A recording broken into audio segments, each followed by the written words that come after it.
Well, I'm here to tell you a little bit about those photos that you might have seen near the reception area, and a little bit of just the background of the project that went into the creation of those photos.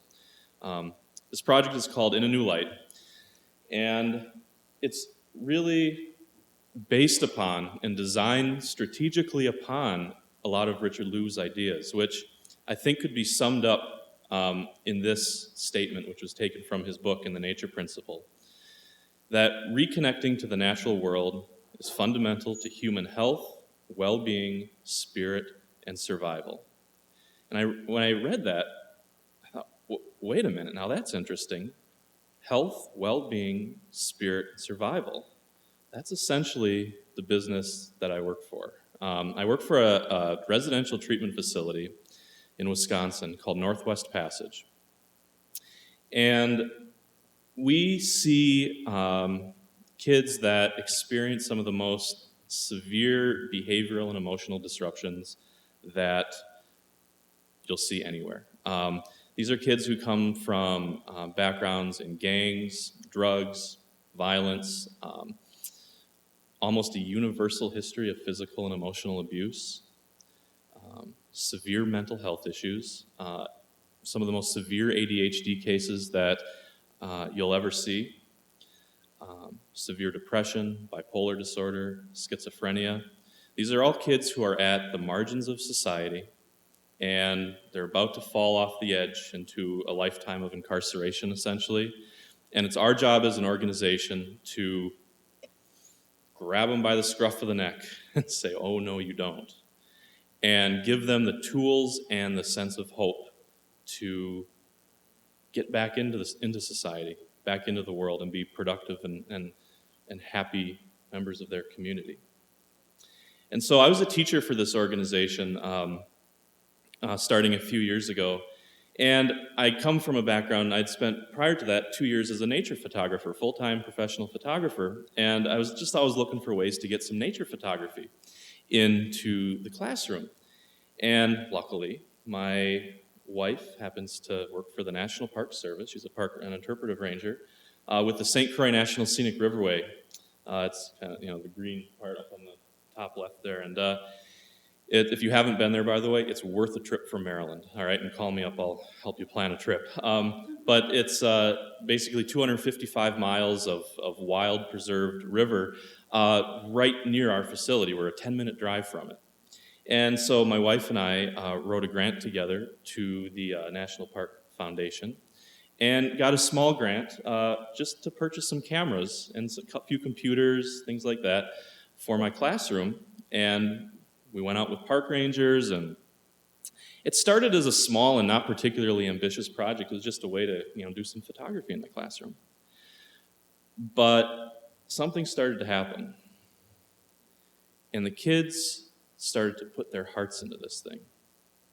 I designed a small curriculum. I kind of tied the curriculum into state education standards with art and even a little science in there. But the kids started producing a quality of photos like way beyond anyone ever expected. And they worked harder at this than anything anyone could have ever imagined. And it even went a step further in that they started tying their own lives into these photos and reflecting on their photos. And it gained a little momentum. People started to hear about this, and we started to be invited to show the work at pretty prominent venues.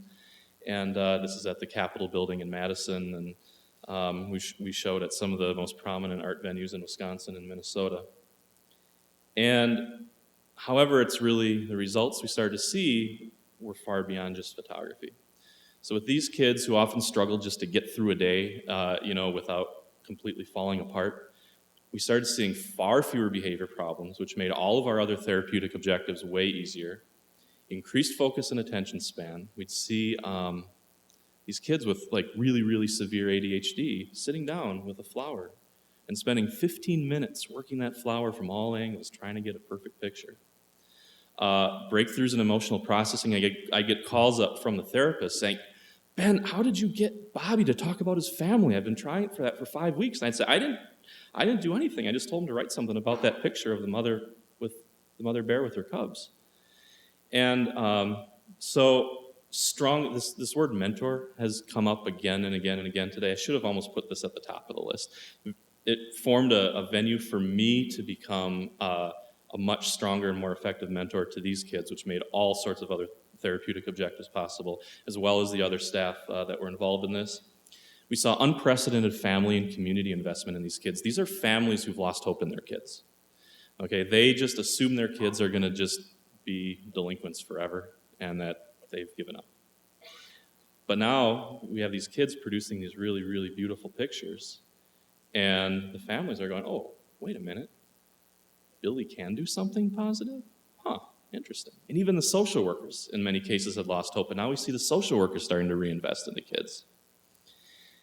And, of course, a very, very deep interest in nature started to develop, and it was not intentional. I did not have a very heavy nature education piece in this, but this is how the interest happened, is, say, Kyle would run up to me with a picture of a bird and say, Ben, I got this picture of a yellow bird. What is it? And I say, oh, Kyle, that's a yellow warbler.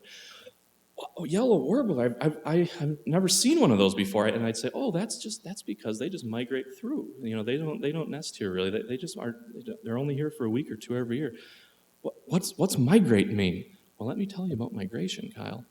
And so it became this venue for very, very effective nature education based on the kids' natural fascinations. And that's one thing Richard Louv talks a lot about, is he cites the Kaplan's research at the University of Michigan, showing that if you can engage the kid's natural sense of fascination, or that becomes restorative and healing, and learning happens better, cognition happens better when you're operating from that place of fascination.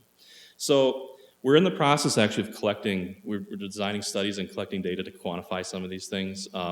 It makes grant writing a lot easier, but really you don't need data to know when what you're doing is effective.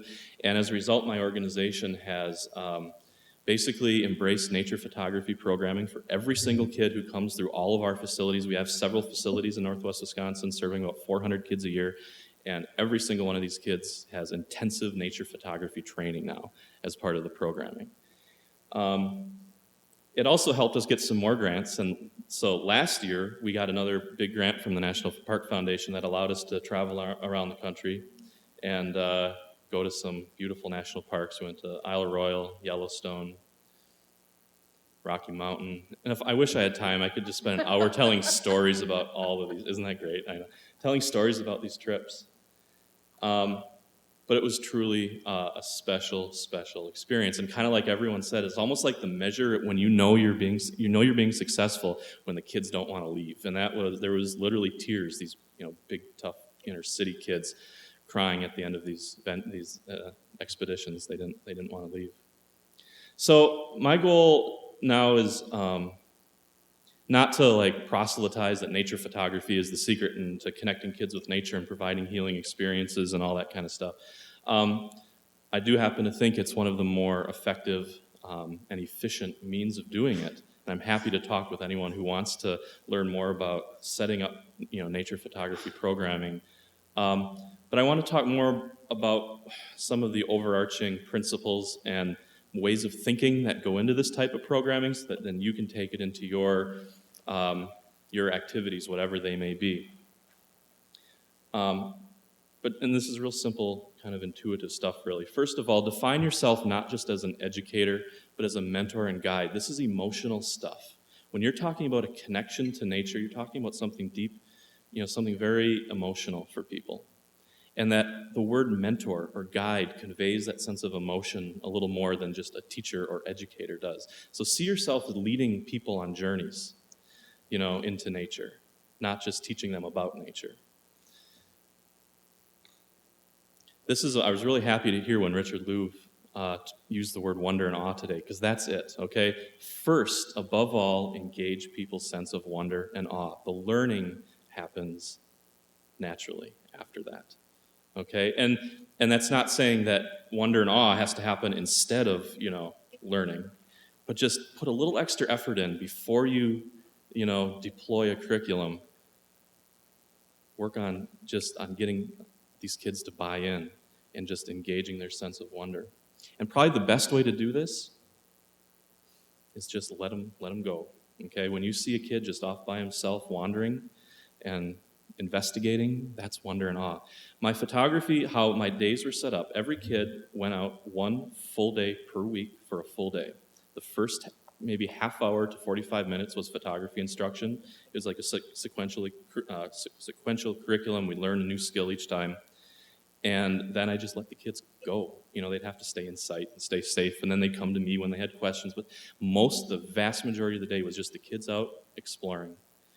And that worked. That worked its magic. Simplify, simplify, simplify. If you think you have your curriculum as simple as you can possibly make it 10 times simpler. I think the biggest obstacle to wonder and awe is these lobes right here. This is your forebrain. When you have too much rational thought going on, that gets in the way of that wonder and awe. So, simple curriculums. Now, if our goal is to, educate the next generation of scientists, then yes, by all means, go and give them information. But if our goal is just to connect kids to nature, simple curriculums are essential. And finally, it's my very, very firm belief that a sparkle in an educator's eye is more effective than the most effective, curriculum you can possibly design. If you can do what you're doing and just love what you're doing, people are going to sense it and they're going to catch on. And it's going to work.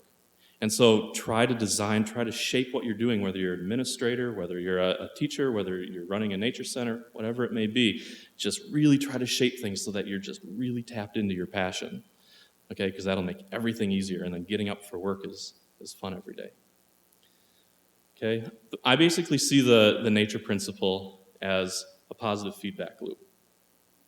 If we appeal to people's sense of they're just the universal human need to feel good, all right? So health, well-being, spirit, survival, and shape our nature education in that way, they're going to connect to nature. And as a result, they're going to feel better. And so it becomes this positive feedback loop. And so I guess the main point I'm trying to make is let's get into this feedback loop through appealing to people's need to feel good. And I think that's exactly what Richard Louv is saying in his book. All right, let's make it about people. So I guess that's what I want to leave you with. If you aim to do no less than reach people at the deepest part of their soul in what you do, everything else falls into place. They get connected to nature. So thank you very much. Take a look at our website and take a look at the pictures one more time if you haven't seen them. Thanks.